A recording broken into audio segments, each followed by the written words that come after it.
How can I keep my inheritance in divorce? Hi, I'm Bill Farias, founder of Farias Family Law.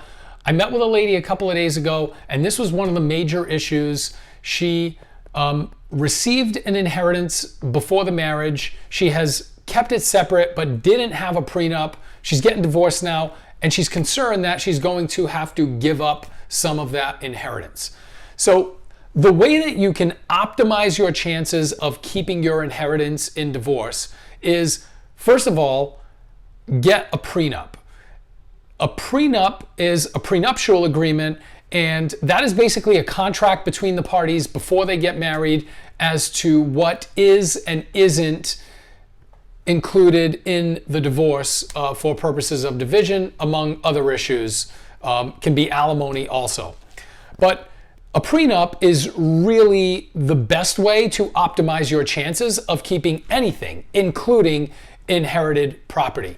So if you inherited some property before you got married, I would recommend, if you want to completely optimize your chances of keeping it, getting a prenup.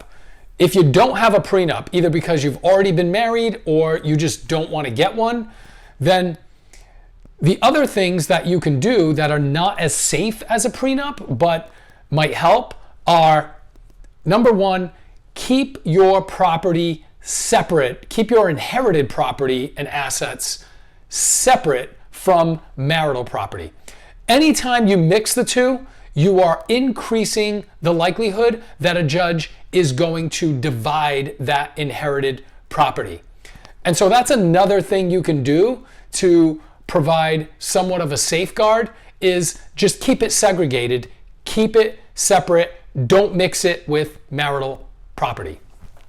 The other thing you can do is that if you are expecting an inheritance and your marriage is on the rocks, if you want to optimize your chances of keeping that inheritance, then I recommend making a decision on whether or not you want to stay married sooner rather than later.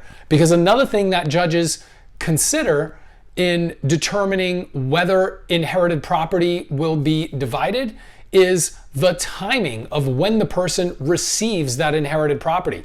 And so if somebody is in the process of divorce and they're getting some inherited property, then a judge is much more likely to allow that person to keep more of the inherited property than if that person were to receive the inherited property, say, in the middle of a marriage.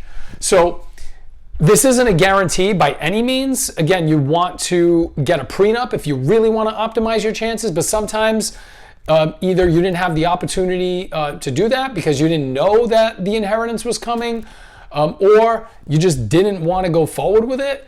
But if you don't have a prenup, then you want to think about segregating the inherited property to the extent possible. So keep it separate, don't mix it with marital property, and if you don't yet have the inherited property and you are expecting it and your marriage is on the rocks, then certainly if you think you can save it, then absolutely do the work and give it a shot. But if you have done the work, if you have thought about it, if you have given it your all and it's just not going to work, you may want to pull the plug sooner rather than later, because although it will not guarantee that you will keep most or all of the property, it is one of many factors considered, okay? If you are inheriting that property after you have already filed for divorce, that is something the judge can consider in determining how property will be divided, and specifically that inherited property. If you have any other questions about this, you can call us 508-675-0464. You can email us at info@fariasfamilylaw.com. If you found this video helpful, you can subscribe to our channel, share it with anyone you think might benefit from it, and you can find us on social at Farias Family Law. Thank you. Have a good day.